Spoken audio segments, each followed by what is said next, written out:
Welcome back to the final segment of this video series.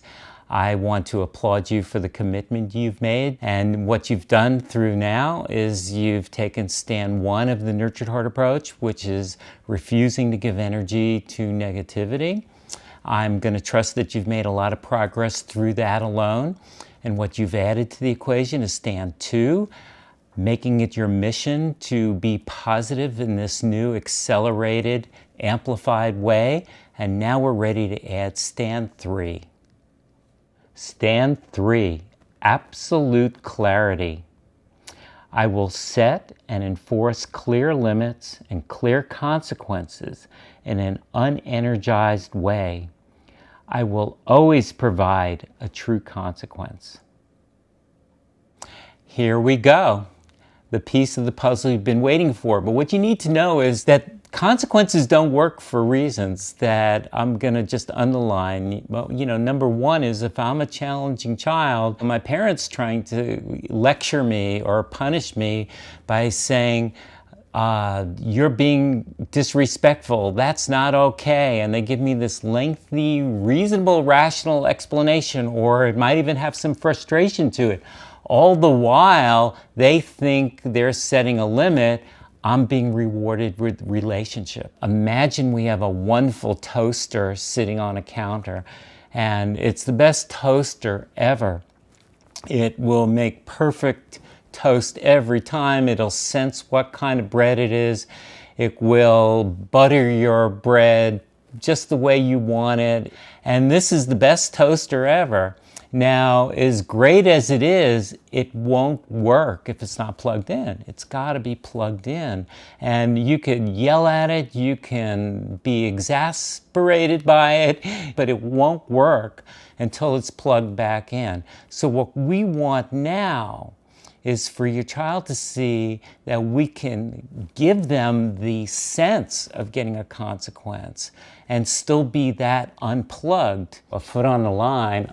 A little bit of yelling, a little bit of a broken rule, a little bit of a bad word is a bad word. We say a simple word like reset as we're unplugging. And when the problem behavior is over, when the truth of the next moment is the child's not being disrespectful.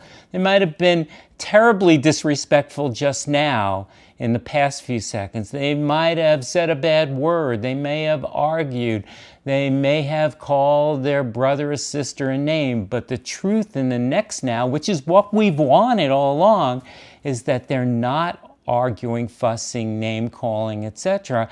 Then we want to be right there saying, thank you for doing your reset. So they have the sense on the inside that they did do a consequence. And the way we bring that to bear, the way we make it land for them is now we welcome them back by saying thank you for now choosing to not be breaking that rule. We then give the whole explanation. We give the gift of us. We give relationship, connection, and energy when things aren't going wrong, and we put the icing on the cake by saying, here you are now making this wise, wonderful, powerful choice. I could see you frustrated with what your brother did. I could see you want to argue, and you're on the verge of relaunching another argument, but you're not. The truth is, you're not.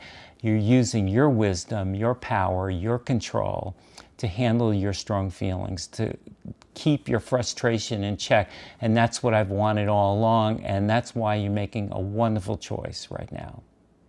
So the piece you may be feeling now is how on earth can a quick reset, which may be 2 seconds or 20 seconds, maybe a couple of minutes at most, once the problem stops, the consequence is over. How can this namby-pamby incidental consequence have impact? I want to first assure you that I've worked with the most challenging kids on the planet personally and through supervision. And the beauty of this consequence is in the child coming to see that they no longer get us through negativity, and at the same time we've led them to see that they can get the gift of us through their wonderful choices. And at the same time, they get the sense that we were swift and clear and we really delivered. It's why video games work. The consequences in a video game are short and almost imperceivable. The child's out of the game for a second or two, but the child comes back ever more determined to be fantastic, ever more determined to not break those rules, ever more determined to not let anything get in the way of their success. And watch them come back. All they want to do is go level, level, level of mastery, accomplishment, and greatness. The key to time out that's powerful, and I know that's what you want, is time in that's powerful, time in that's juicy. That is what really makes a child long to get back in the game. Game out has power because game in, game on has power. That's stand 3, and our journey together for this segment of learning is coming to an end. So if you found your way to this journey via a challenging child who has inspired you to look for answers, I highly recommend my best-selling book on ADHD and difficult children called Transforming the Difficult Child. There are also a variety of online courses you could take directly from home, or the most robust way to study the Nurtured Heart approach in its complete and wonderful breadth and depth is to take our certification training intensive. This course will not only give you the benefit of becoming extremely great at this as a parent, an educator, or a therapist, but it would give you the ability to teach it to others. Thank you so much for taking this journey. I am going to imagine that has already reached deep into your family or your professional circumstances. We'll be in touch with ways to explore this approach and to learn more, and we'll see you down the road.